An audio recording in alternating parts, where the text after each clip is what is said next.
नमस्कार, मी दीपक पळसुले. दुपारचे 2 वाजता बातमीपत्रामध्ये आपल्या सगळ्यांचं स्वागत. बुलेटिनच्या सुरुवातीला बातमी नाशिकमधून. नाशिकच्या दिंडोरी तालुका हा जोरदार आवाजानं हादरला. दिंडोरी भागातील अनेक घरांच्या काचा फुटल्यात. काही घरांना हादरा बसल्याची माहिती आहे, त्यामुळे नागरिकांमध्ये घबराट पसरली. सुखोई या लढाऊ विमानाचा आवाज असल्याची पोलिसांनी माहिती दिली आहे. सुखोई विमानाच्या संदर्भात एक सोनिक बूम झाल्यामुळे हा आवाज येऊ शकतो.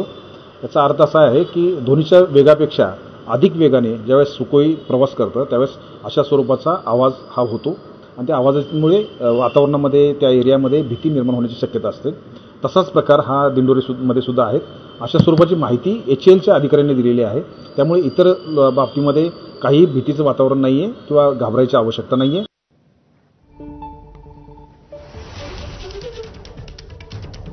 तेव्हा नाशिक जिल्ह्यातनं ही बातमी येते. काही घरांना हादरा बसल्याची माहिती मिळते.